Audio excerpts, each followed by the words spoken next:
தலைமை உரையாற்றுவதற்கு ஐயர் செல்வராஜ் அவர்கள் உரையாற்ற வருகிறார். அனைவருக்கும் இனிய மாலை வணக்கம். இது ஒரு வித்தியாசமான கூட்டம், ஒரு வித்தியாசமான சூழ்நிலையில் இங்கே நம்ம எல்லாம் சந்திக்கிறோம். இந்த இனிய விழாவிற்கு தலைமை தாங்கி இந்த திருமதி காந்திமேனா நடராஜன் அவர்கள் என்னை ஆக்சுவலாக முன்னிலை போட்டிருந்தார். இப்பொழுது தலைமை பொறுப்பை ஏற்க வேண்டிய நிலையில் இருக்கிறேன். திரு சுவாமிநாதன் அவர்கள் என்னுடைய சகோதரர் போல அவர் ஒரு அதிசயமான மனிதர். ஒயிட் அண்ட் ஒயிட் நீங்கள் பார்த்திருக்கிறது.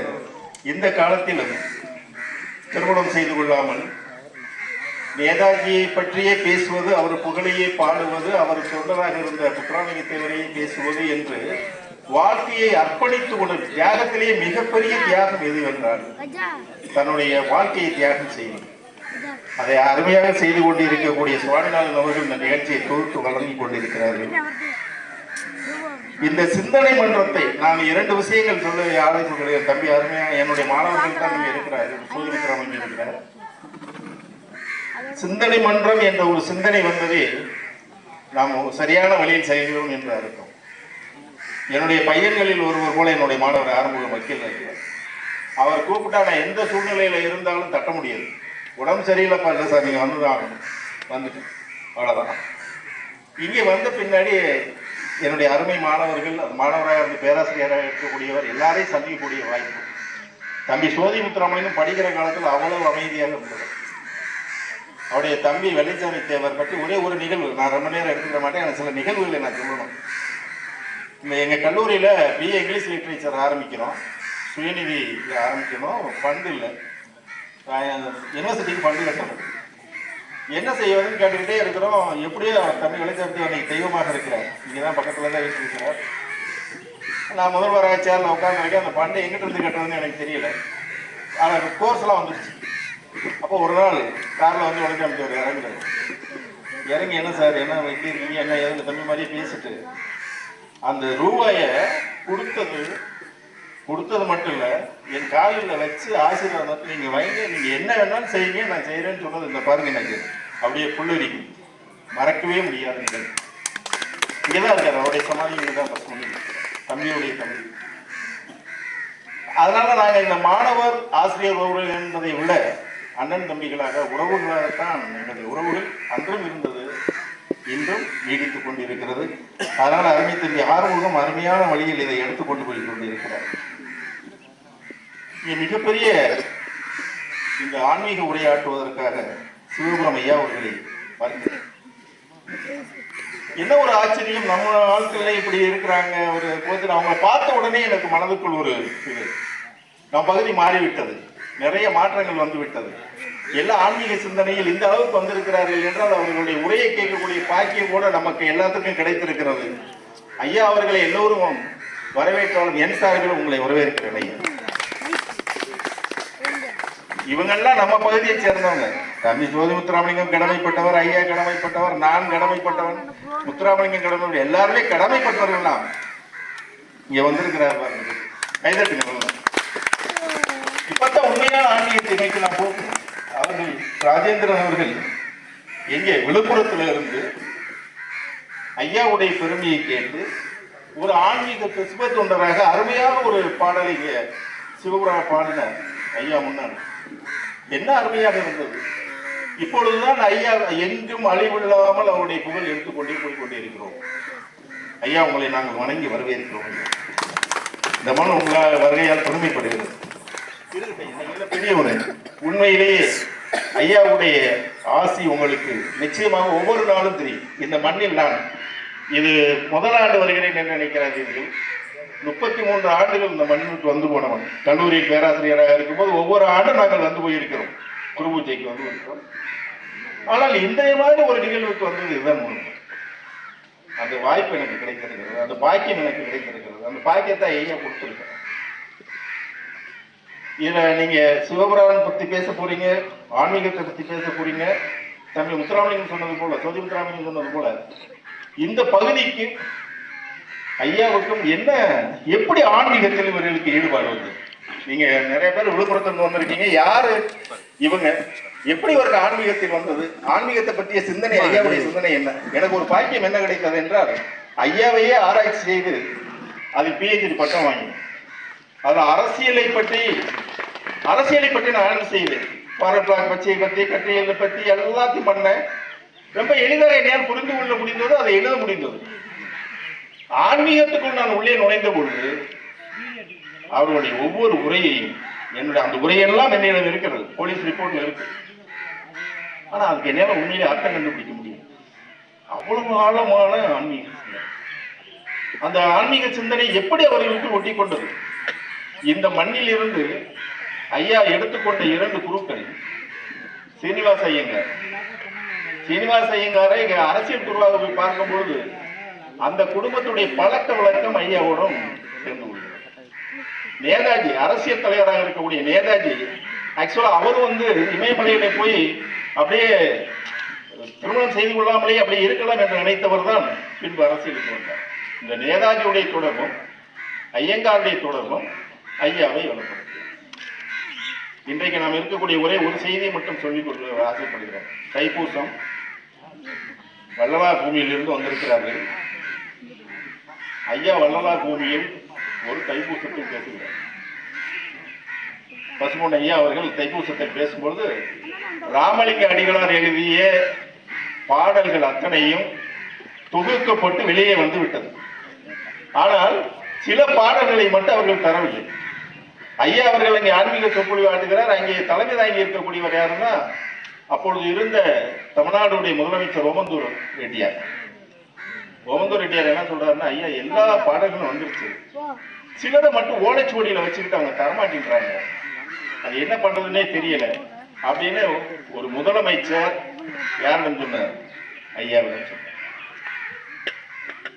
அப்படியா, அது ஒண்ணு இல்ல, நீ பேசாம இருங்க, உரை முடிகிறதுக்குள்ள தன்னால வந்து சேருன்றாரு. அப்ப அவர் உரை அந்த ஓலை வடிவில் வைத்திருக்கிறவர் அதற்குள் இருந்துட்டு எடுத்துட்டே வரல. ஆனா ஐயா பேசும்பொழுது அந்த எந்த உரைய பாடல்களை எல்லாம் ஒழித்து வைத்திருந்தாரோ அத்தனை பாடல்களையும் இசைப்பழகாமல் பாடினார் மேடை. இது மிகப்பெரிய ஆச்சரியமான நிகழ்வு. உடனே அந்த ஓலைக்கு விட வைத்திருந்தவர் என்னன்னா, இது எப்படியா உங்களுக்கு கிடைத்தது என்று கொண்டு வந்து ஐயா பாதத்தில் வைத்து வணங்கி அப்படியே ஒப்படைத்து விட்டு போனார். இது எப்ப நடந்தது? தைப்பூசத்தன்று வள்ளலார் பூமியில் நடந்தது. இன்று அதே வள்ளலார் பூமியில் இருந்து ஐயா புகழை பேசுவதற்காக ஆர்வப்படுகிறார். இதுதான் நமக்கு இந்த ஆன்மீக தொடர்பு என்பது. ஆன்மீகத்தை பற்றி ஐயா பேசும்போது 2 விஷயங்களை பேசினார். நீங்க இப்ப கூட அரசியல் தம்பியர்கள் இருக்கிற அரசியல் ஏதாவது பேசணும்னு சிக்கலாயிடக்கூடாது. இந்த அண்ணாமலை பேசி ஒரு பிரச்சனை, மீனாட்சி அம்மன் கோயில் பிரச்சனை ஆச்சு பாருங்க, அதை பற்றி பேசும்போது கூட ஐயா இங்க பேசும்போது அந்த மணிமேகலைங்கிற ஒரு பொண்ணு பேசினப்போ தேவாரத்துல இத்தனை அழகாக பாடிய இந்த பொண்ணு திருநாட சம்பந்தர் எப்படி பாடினாரோ அதுபோல் பாடி இருப்பார், நான் மேலோட்டமாக சொல்கிறேன் அப்படி என்று அறிஞர் அண்ணா அவர்கள் பேசியதால் அங்கு பிரச்சனையாகி அங்கே நடந்த கூட்டம் வேறு இடத்திற்கு தமக்கு மைதானத்திற்கு மாற்றப்பட்டது. அப்போது PT ராஜன் என்பவர்களும் பெரிய ஆட்களாக இருந்தார். ஆனாலும் அதையும் கடந்து ஆன்மீகத்தில் நின்றார். 2 விஷயங்கள் ஐயா சொல்றாரு. எல்லாரும் பெரிதா, துறவரம் பெரிதா.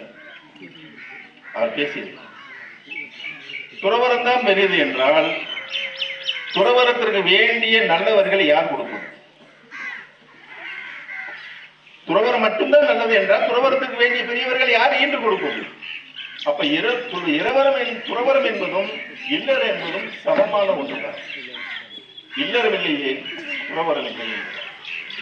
இதை விட சாதி வேற்றுமை பேசுகிறார்கள் என்று பேசுகிறார்களே, அதற்கு ஐயா கொடுத்த ஒரே ஒரு விளக்கம். ஐயா நீங்க கோயிலுக்கு போறீங்க, நம்ம உடம்புலையே வலது கையை உயர்ந்ததா நினைக்கிறோம், அதுலதான் சாப்பிட்றோம், அதுலதான் எல்லாம் பண்றோம். இடது கையை தாழ்வான்னு நினைக்கிறோம். ஆனா ஒரு ஆலயத்தில் சென்று போய் வணங்கும் பொழுது 2 கையும் சேர்ந்துதான் வணங்குகிறோம். இந்த வலது இடது என்ற வேறுபாடுகள் எதுவுமே கிடையாது. அது ஆண்டவன் முன்னால் சமம். இதை ரொம்ப அழகாக எல்லா இடத்திலும் ஐயா 2 இதிகாசங்களை பற்றி, மகாபாரதத்தை ராமாயணத்தை பற்றி பேசும்பொழுது என்ன பேசுகிறார்? காஞ்சனத்தால் அழிந்தவன் துரியோதனன். காஞ்சனம் என்பது ஐயா சொல்வது பொன்னும் மணியும் பொருளும் பொருளுக்காகவே அழிந்த கதையை சொன்னது மகாபாரதம், பெண்ணுக்காக அழிந்ததை சொன்னது ராமாயணம். காஞ்சனத்தால் அழிந்தவன் துரியோதனன், காமத்தால் அழிந்தவன் ராவணன் என்று அழகாக பேசினார். இப்படி நான் பேசிக்கொண்டே போகலாம். இது ஒரு அறிமுக உரைதான். ஐயா எந்த அளவுக்கு ஆன்மீகத்தில் சிந்தனை உண்டவர சில இடத்துல ஆளுதுறையில பேசுறது, ஆன்மீக சொற்பொழிவு நடக்கிறது. ஒரு பாம்பு வருது. பாம்பு வந்தோடனே கூட்டமெல்லாம் கலை, ஐயா பாம்பு வருது. அப்ப ஐயா சொல்ற, அடியனுடைய பேச்சை கேட்க ஆதிசேஷனே வந்திருக்கிறாரு, நீ யாரும் பயப்பட வேண்டாம், அவர் கொஞ்ச நேரம் என் பேச்சை கேட்டுட்டு அவரா போயிடுவாரு அப்படின்னு. இதே போல நடந்தது. கொஞ்ச நேரம் நின்று அந்த பாம்பு ஐயாவின் உரையை கேட்டு விட்டு ஓடி சென்றது. இப்படி எத்தனையோ விஷயங்களை பேசிக்கொண்டே போகலாம். பேசினால் இந்த முழு பொழுதை நான் எடுத்துக்கொள்வேன். ஆனால் நான் சொன்னது ஐயாவை பற்றிய சிறிய அறிமுகம் தான் என்று சொல்லி வந்திருக்கும் பெரியவர்களை வணங்கி அவர்களுக்கு வாய்ப்பளித்து எனக்கு இந்த வாய்ப்பை நல்கிய எனது அருமை சகோதரருக்கும் மாணவர்களுக்கும் நன்றி கூறி விடைபெறுகிறேன். நன்றி. ஓய்வு பெற்றவர் ஆன்மீகத்தை அறிவோடு கொண்டு பேசினார். ஆன்மீகம் என்பது ஞானம். அவர் அறிவின் கண் கொண்டு ஆன்மீகத்தை பார்த்தார். இப்ப ஆன்மீகமே உரையாற்ற வருகிறது. ஒரு முறை திருச்சியில இந்த பக்கம் கலெக்டர் மத்தியில் உட்கார்ந்துருக்காரு, மலைக்கோட்டையில. இந்த பக்கம் தேவர் உட்கார்ந்துருக்காரு, அந்த பக்கம் வாரியார் உட்கார்ந்துருக்காரு. இப்ப கலெக்டருக்கு ஒரு குழப்பம் வந்துருச்சு. யார முதல்ல பேச சொல்றது அப்படின்னு ஒரு குழப்பம் வந்துருச்சு. வாரியார் சுவாமியில முதல்ல பேச சொல்லலாமா, பசுமன் தேவரை பேச சொல்லலாமா அப்படின்னு. அது மாதிரி எங்களுக்கு சிவபுரம் ஐயாவா அவர் சொல்லிட்டாரு, அவரை பேச சொல்லுங்க. அப்படித்தான் அன்னைக்கு நடந்துச்சு. அன்னைக்கு அப்படித்தான் நடந்தால கைதட்டாங்க பாருங்க. அந்த கடைசியில் கலெக்டர் உட்காந்துட்டாரு. இவர் சொல்றாரு, தேவர் சொல்றாரு அவர் பேசிட்டோம் அப்படின்னு. அவர் சொல்ற அவர் பேசிட்டோம். அப்புறம் தேவரே சொல்லிடுறாரு, அவரு வாரியார் சுவாமிகள் தேவர் பேசிட்டோம்னு ஒரு நிறைவாக பேசுறாங்க. சிவபுரம் ஐயா சொல்லிட்டாங்க, அவர் முந்தி சொல்லிட்டார், ஐயா ராஜேந்திரன் பேசட்டும் அப்படின்ட்டார். இந்த ஊர்ல உள்ளவங்க நம்ம வந்த விருந்தினர் அவர் பேசுறதுதான் சிறப்புன்னு அவர் எப்படி ஒரு காரணத்தோட சொல்லிட்டார். ஐயா பேசிட்டீங்களா நிறைவுரைன்னு இவங்க சொல்றாங்க. ஆனா இவர் ஆற்றுறதுதான் இறுதி நிறைவுரை. ஐயா பேசிடுறாங்க, ஐயா பேச இல்ல ஐயா பேசுறாங்க, ஐயா பேசுறாங்க. நானே அவரே சொல்லிட்டாரு நீங்க பேசுங்கன்னு, நானே பேசிடுறேன்னு ஐயாவும் முன் வந்துட்டாங்க. ரொம்ப மகிழ்ச்சி. உங்களை அன்போடு வராரு. நல்ல கரவொலி எழுப்பி, நல்ல ஒரு கரவொலி எழுப்புங்க. விழுப்புரத்தை கேட்கணும். யாரும் நம்ம ஊருக்காரங்க பாருங்க, அடிச்சு அடியில் அவ்வளவு பறவையும் பறகு. யாரோ துப்பாக்கில சொல்லிட்டான். நான் பெரிய ஆச்சரியம். மேலே அண்ணாந்து பாருங்க, எல்லாம் கீழே தான் பாக்குறீங்க. அண்ணாந்து பாருங்க. ஐயா இடத்துல நான் இதை கொடுக்குறேன் இந்த பொறுப்பை. அவங்க சிவனடியார், சிவனாக வந்தவர். அந்த சிவனடியார் சிவனை பற்றி மனிதருள் முருகன், சிவனின் அவதாரம் முருகன், அந்த முருகனை பேச வந்திருக்கார். தைப்பூசம் வடலூர் மண்ணிலிருந்து வந்திருக்கார். அந்த மாமனிதரை நாங்களும் வணங்கி ஐயா அவர்கள் உரையாற்ற அழைக்கின்றோம்.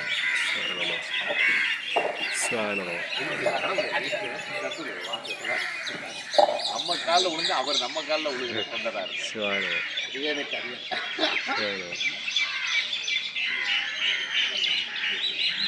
வாழ்க்கையினுடைய யதார்த்தத்தை நம்ம பேச வந்திருக்கோம். அவர் பேச்சாளரோ சொற்பொழிவாளரோ கிடையாது. ஆனால் ஒரு உண்மையான இறை தொண்டை. அதில் எனக்கு நிச்சயம் நான் தலை நிமிர்ந்து சொல்லுவேன். நான் எந்த சூழ்நிலை எதிர்பார்ப்பு இல்லாமல் இறைவனுக்கு தொண்டாற்றக்கூடிய ஒரு சிவ தொண்டை. அதில் நான் பரிபூர்ணமாக இந்த இடத்த அந்த மைக்கை பிடிச்சி நான் பேசுவதற்கு அந்த உண்மைத்தன்மை என்கிட்ட இருக்கு. முதல்ல நிகழ்ச்சி நிரல். அந்த நிகழ்ச்சி நிரலை தொடர்ந்து ஒவ்வொரு பாயிண்டாக நான் இங்கே வந்ததுக்கான காரணம் என்ன, யார் வர வச்சான்றதை அழகாக இப்போ நான் சொல்லி முடிச்சிடுறேன். எண்ணம் போல் வாழ்க்கை. எண்ணம் என்பதுதான் சிந்தனை. முதல்ல சிந்தனை இருந்தால் தான் வாழ்க்கை பாதை அமையும். அதனால தெய்வ திருமகனாருடைய பெயராலேயே சிந்தனை மன்றம் என்று வைத்து சிந்தனையை தூண்டி இளைஞர்களுடைய வாழ்க்கை பாதையை நல்வழிப்படுத்தும் இந்த அமைப்பிற்கு முதலில் நான் நன்றி பாராட்டுகிறேன், வணங்குகிறேன், வாழ்த்துகிறேன். சமுதாயத்தில் இளைஞர்களை நல்வழிப்படுத்துவதற்கு இப்ப நல்ல ஒரு சிறந்த எண்ணத்தை தூண்டணும். அந்த எண்ணத்தை தான் எண்ணத்தினுடைய மறு வார்த்தையே சிந்தனை. எண்ணம் போல வாழ்வு. அதனால சிந்தனை போல் இந்த பசும்பொன்னை சுற்றி இருக்கக்கூடிய இளைஞர்கள் வாழ்வாங்கு அறநெறியில் வாழ்வார்கள் என்பதற்காகவே இந்த சிந்தனை மன்றம் என்று துவங்கப்பட்டுள்ளது என்பதை இந்த நேரத்தில் கூறி, இந்த சிந்தனை மன்றத்தினுடைய மாதாந்திர பூஜை, இந்த பூஜையை பற்றி நம்ம சொல்லணும்னா அக்டோபர் 30 அந்த கூட்டுத்தொகை 3 என்பது குருவுடைய அதிபதி எண். குருவுடைய அதிபதி எண். அக்டோபர் 30 மட்டுமே குரு பூஜை நடந்து இந்த மண்ணை வெளிச்சமாக வைத்திருப்பது போல மாதம் மாதம் இந்த இடத்தில் வெளிச்சத்தை தூண்டுவதற்காக இந்த சிந்தனை மன்றம் இந்த விழாவை துவக்கியுள்ளது. இந்த மாதம் என்பது 12 மாதம் போதாது, இன்னும் வருடத்திற்கு 365 நாளும் இந்த இடமானது வெளிச்சம் நிறைந்த இடமாக அமையும் என்பது இது திருவண்ணாமலை அண்ணாமலையாருடைய அருள்வாக்கு. கண்டிப்பாக 365 நாளும் இந்த இடத்துல நமது தேவனுடைய புகழ் பேசிக்கொண்டே இருக்கும், புகழ் பரவிக்கொண்டே இருக்கும், காற்று முதற்கொண்டு அவருடைய மனம் வீசிக்கொண்டே இருக்கும் என்பது நிசப்தமான உண்மை. நான் இங்கே வந்ததுக்கான காரணம் எப்படி என்ன இங்கே வருகை புரிந்தது என்பதற்கு விழா துவக்கத்திற்காக தெய்வ திருமகனார் பசும்பொன் முத்துராமலிங்க தேவர் சிந்தனை மன்றம் நடத்தும் மாதாந்திர பௌர்ணமி விழாவிற்கு தலைமையேற்றிருக்கும் திருமதி காந்தி மீனாள் நடராஜன் ஐயா அவர்களுடைய திருவடியை வணங்குகிறேன். ஐயா தேவர் கல்லூரிய மேனாள் முதல்வர், எனது தந்தைக்கு நிகரான தெய்வ பற்றாளர், தெய்வ மனம் தமிழும் முகத்தோற்றத்தை உடைய செல்வம் நிறைந்த செல்வராஜேவர். செல்வம் என்றால் அறிவு செல்வம், கல்வி செல்வம், ஆரோக்கிய செல்வம் நிறைந்த ஐயா அவர்களை வணங்குகிறேன், வாழ்த்துகிறேன், பணிகிறேன். இந்த விழாவிற்கு முன்னிலை வகித்துக் கொண்டிருக்கின்ற தவ வாழ்க்கை, காவியோ வெண்மையோ கட்டி தவ வாழ்க்கை இல்லை, நான் பேண்ட் ஷர்ட்டை போட்டு தவ வாழ்க்கை வாழ்ந்து கொண்டிருக்கின்ற தவ சித்தர் நேதாஜியுடைய வழித்தோன்றல் அன்னார் சுவாமிநாதன் ஐயா அவருடைய திருவடியை, ஏன்னா அவர் செய்யக்கூடிய தொண்டு பெருத்த தொண்டு, தமிழகம் முழுவதும் பறந்து விரிந்து என்று அவரோட தொண்டு. கண்டாச்சிபுரம் மண்ணில் ஒரு நாள் சிறப்பான சிறப்புரை ஆற்றினார். அவர் இங்கே வந்து நாங்கள்லாம் ஆன்மீக சொற்பொழி ஆற்றமோ இல்லையா, அவருக்கு செஞ்சுன்னு இருக்கிறது பூராவே ஆன்மீக சொற்பொழியாக தான் இருந்தது. அவருக்கு நாம் வந்து ஒரு சின்ன தூசு நான், அதனால அன்னார் அவர்களை வணங்குகிறேன். இலவச கல்வி வழங்கி கொண்டிருக்கும் தேவர் திருமகனாருடைய திருவருள் நிறைந்த சிவபுரத்து பேரரசு சிவபுரம் ஐயா அவர்களை வணங்குகிறேன், வாழ்த்துகிறேன், பணிகிறேன். இந்த விழாவிற்கு ஐயாவாக வரவழைத்த தைப்பூசம், தைப்பூசத்தில் ஜோதி இல்லைன்னா நல்லா இருக்காதுன்ட்டு என்னுடைய பெயரையோடு ஏற்றுள்ள ஜோதியே வருக வருக என்று ஜோதி முத்துராமலிங்கம் ஐயா அவர்களும் வருகை புரிந்து ஒரு அழகான உரையை ஆற்றிய குரு மாணவர் உறவை இங்கு மேம்படுத்திய அன்னார் அவர்களையும் வணங்குகிறேன், வாழ்த்துகிறேன், பணிகிறேன். நன்றி. இது அத்தனைக்கும் மேலாக தேவர் பேரவை கல்லூரியுடைய வணிக வரித்துறை ஆசிரியர் பேராசிரியர் ஐயா அவர்கள் வந்து வாழ்த்தினார். ஐயா தேவர் ஐயா பெயரை ஏற்றுள்ள வழக்கறிஞர் அவர்களையும் வணங்குகிறேன், வாழ்த்துகிறேன். மேடை இருக்கலாம், எல்லாம் இருக்கலாம்.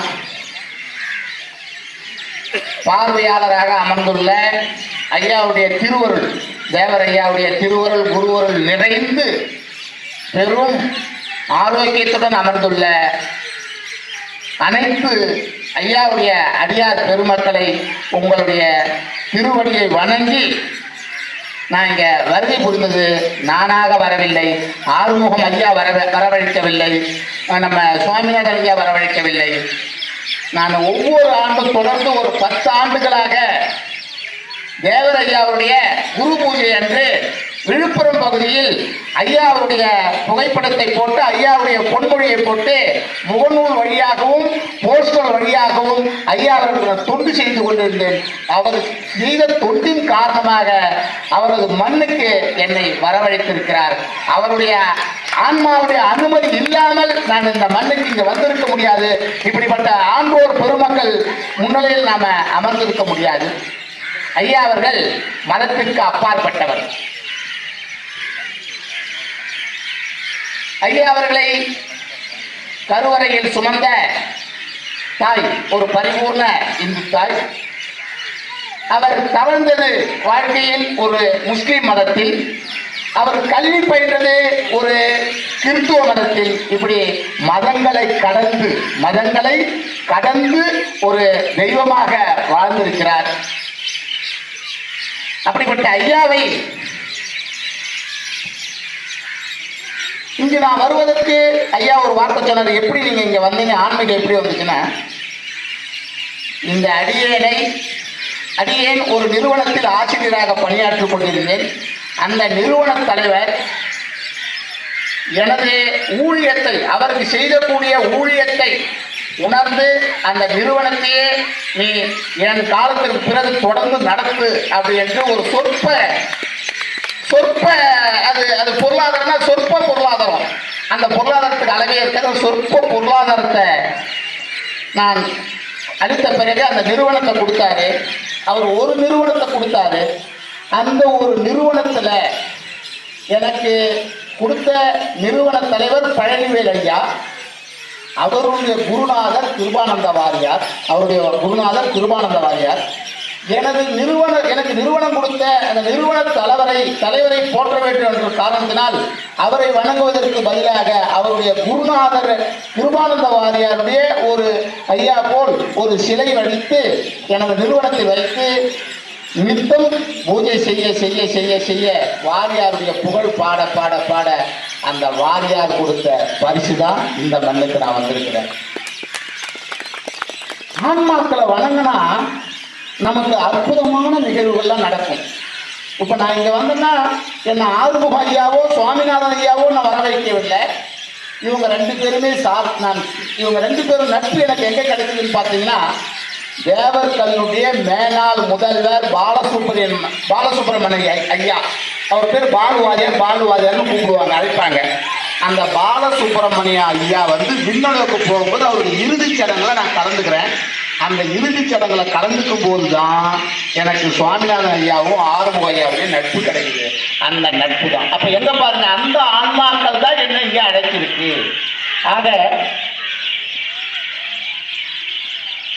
மனித வாழ்க்கையில நமது முன்னோர்கள், நம்மை விட்டு பிரிந்த முன்னோர்களுடைய ஆன்மாக்களை மனதார வணங்கினால் நாம எந்த ஆலயமும் செல்லத்தேவை. எந்த ஆலயமும் இன்னைக்கு தைப்பூசம் முருகன் ஆலயம் தேவையில்லை. இங்கே முருகன் தான் இங்க இருக்கிறார். மனிதருள் முருகன் என்று வாரியாரால் புகழப்பட்ட ஐயா முருகன்.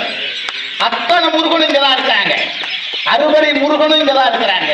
அதனால நம்ம இன்னைக்கு முருகன் கோயில் போய் என்ன பேரருள் நமக்கு கிடைக்குமோ அத்தனை பேரருளும் இங்கு நாம் கிடைக்கும். அதே மாதிரி ஐயா ஒரு அழகா சொல்றாரு ஒரு வார்த்தை. என்ன வார்த்தை சொல்லியிருக்காருன்னா, மனிதனின் மனதை ஏதேனும் ஒரு வகையில் நாம் புண்பட செய்தால் அது நுட்பமான கொலை செய்வதற்கு சமம். எந்த சூழ்நிலையிலும் மனிதனுடைய மனம் புண்படாமல் நடந்தாலே அவனுக்கு பசியாற்றுவதற்கு நிகரான ஒரு செயலாக கருதப்படுகிறது. பசியாற்றுதலை விட மிக சிறப்பான ஒரு தானம் எதுனா, நம்ம சக மனிதர்களை அவர்களுடைய மனது புண்படாதவாறு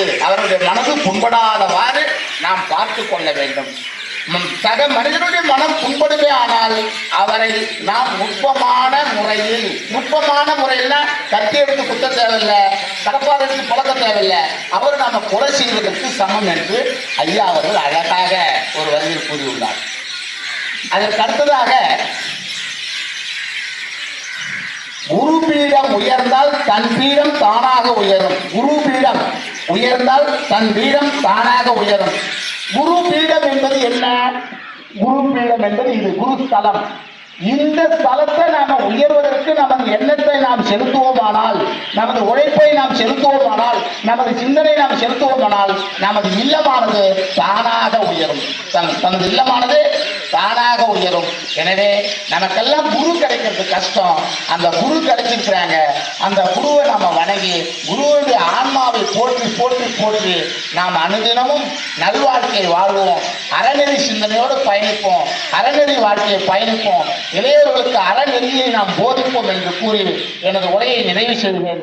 நான் இங்கு வந்ததுக்கான காரணம் ஆன்மாக்களை வணங்குவதே ஒரு பெரிய காரணம். அந்த ஆன்மாக்கள் எதுனா வாரியார் எமது நிறுவன தலைவர் பழனிவேல் ஐயாவுடைய புகழ பாட பாட பாட என்னை இங்கே அழைச்சிருக்காங்க. இங்கே அழைச்சது சுமார் ஒரு 10 குரு பூஜை இருக்கும். 10 குரு பூஜைக்கும் நமது ஐயாவுடைய புகழ விழுப்புரம் மாநகரம் தான் பெருக்க பெருக்க பெருக்க ஐயாவா பார்த்துக்கு வா எப்பா மகனே வா என்று மனதார கூடி இங்கே என வரவழைத்து இந்த மரியாதையை, இந்த ஒரு அருளை, இந்த தெய்வ திருவருளை எனக்கு கிட்டியுள்ளது. இந்த மாதிரி மகானோடலாம் நம்ம மேடையில் உட்காரதெல்லாம் ஒரு பெரிய பாக்கியம். சிவபுரத்து அரசு அதுக்கப்புறம் பாருங்க இன்னொன்று இயற்கையாக வந்து பாருங்களேன். ஐயாவுக்கு தெரியும் திருப்பெருந்துறை மேவிய சிவனேன்னு பாடுவாங்க. திருப்பெருந்துறையில போய் ஒரு தரிசனம் கண்டுட்டா பிறவி பலன் கிடைக்காதுன்னு அர்த்தம். பிறவி பலன் நாம பிறந்ததுக்கான பலனை பெற்றால் திருப்பெருந்துறைக்கு போக முடியும். நாம பிறந்ததுக்கான பலனை பெறுவதற்காக திருப்பெருந்துறை போன உடனே நீ நினைச்ச பலன் கிடைக்குன்னா ஐயா கிட்ட போட்டு திருப்பெருந்துறை சிவனை வணங்கிவிட்டு நேராக ஐயாவுடைய குருபிடத்தில் அவருக்கு மாலை அணிவிக்கக்கூடிய பாக்கியத்தை வழங்கிய எனது அன்பு சகோதரர் வழக்கறிஞர் ஐயா அவர்களை, ஆறுமுக ஐயா அவர்களை இந்த நேரத்தில் மனம் நெகிழ்ந்து நன்றி பாராட்டி வணங்குகிறேன், வாழ்த்துகிறேன். உங்களை பெற்றெடுத்த தந்தையாரையும் இந்த நேரத்தில் நான் வணங்குகிறேன். கம்பீரமாக அமர்ந்து கொண்டுள்ளார். எனது மகனார் ஏற்படுத்தப்பட்ட கூட்டத்தை மனம் நெகிழ மனம் அமர குளிர பார்த்து கொண்டிருக்கிறார். அவர்களுக்கு வணங்குகிறேன், வாழ்த்துகிறேன். ஐயா அவர்களை வணங்குகிறேன், வாழ்த்துகிறேன். வார்த்தை இல்லை. நான் இன்னொரு 2-3 சொற்பொழிவுக்கு திருவண்ணாமலையிலிருந்து 2-3 சொற்பொழிவாளர்களை அழகாக அழைச்சிட்டு வந்து நான் உங்களுக்கு இந்த விழா மேலும் சிறக்க ஏற்பாடு செய்கிறேன். நன்றி பாராட்டுகிறேன், வணங்குகிறேன், வாழ்த்துகிறேன். இங்கு உள்ள அனைவரையும் மீண்டும் மீண்டும் தங்களுடைய திருவடியை வணங்குகிறேன். இந்த பாருங்க, தேவர் கல்லூரிய மேனாள் முதல்வர் பாலசுப்ரமணிய ஆன்மா தான் என்னை அழைச்சிட்டு, அந்த ஆன்மா தான் இந்த நட்பை ஏற்படுத்திச்சு. அவரோடு பணிபுரிந்த அவர் உட்கார்ந்த இருக்கையில் உட்கார்ந்த முதல்வர் ஐயா பக்கத்தில் நாம் அமர்வது பெரும் பாக்கியம், பேரானந்தம். சிவபுரத்து அரசையும் வணங்குகிறேன், வாழ்த்துகிறேன், பாராட்டுகிறேன். மேலும் எல்லாம் நல்லா இருக்கும், எல்லாம் நல்லா இருக்கும், மன மகிழ்ச்சியாக இருக்கும், எதிர்பார்ப்பில்லாத ஒரு வாழ்க்கையை வாழ்வோம், எல்லாத்துலையும் திருப்தி அடைவோம். எல்லாத்துலேயும் திருப்தி அடைவோம். எதுலையுமே ஒரு பற்றாக்குறை கூடாது. எல்லாத்துலேயுமே திருப்தி அடைவோம், நிறைவாக இருப்போம், வாழ்வாங்க வாழ்வோம், வாழ்த்துவோம், வாழ்த்துக்கிட்டே இருப்போம், பாராட்டிக்கிட்டே இருப்போம். அதை விட ஒரு பெரிய சொத்து எதுவுமே கிடையாது. எல்லாரும் வாழ்த்துவோம், எல்லாரும் பாராட்டுவோம். உயிரினங்களை அத்தனையும் நம்ம பாராட்டுவோம். அதான் நம்ம ஐயாவை மாதிரி பெண்மையை போற்றுனவர் வேற யாருமே கிடையாது. ஏன்னா பெண்மை தான் ஜீவ சக்தியை உருவாக்கக்கூடிய தன்மை. அந்த ஜீவத்தை உருவாக்கக்கூடிய பெண்மையை போற்றுவது உலக தமிழ் தலைவர்களில் வேற யாரும் கிடையாது, ஐயா மட்டும்தான். ஐயாவை வணங்குவோம், வாழ்த்துவோம், பாராட்டுவோம், போற்றுவோம்.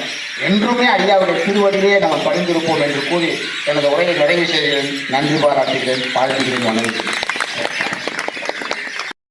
பணிவோடு அவர் சொன்ன வார்த்தை, ஆன்மாவை வணங்க வந்திருக்கிறேன். பசுமொன் தேவர் அவர்களுடைய ஆன்மா அங்கே நிறைந்திருக்கிறது, உங்களுடைய ஆன்மா இங்கே நிறைந்திருக்கிறது. இந்த பிரபஞ்சத்தில் பரமாத்மா நிறைந்திருக்கிறார். பரமாத்மாவுடைய வடிவங்களாக ஜீவாத்மா இங்கே நிறைந்திருக்கிறது. ஆத்மாவை தவிர எதுவுமே கிடையாது. பரமாத்மா என்றால் இறைவன், ஜீவாத்மா என்றால் மனிதர்கள். ஆத்மாவை வணங்க வந்திருக்கிறேன். ஒரே நேரத்துல கடவுளையும் வணங்கினாரு, மனிதர்களையும் வணங்கினாரு. அதான் சிவ தொண்டருடைய சிறப்பான ஆன்மாவை வணங்க வந்திருக்கிறேன். ரெண்டையும் ஒரே நேரத்துல வணங்கினார். அவருக்கு நம்முடைய வணக்கங்களை தெரிவித்து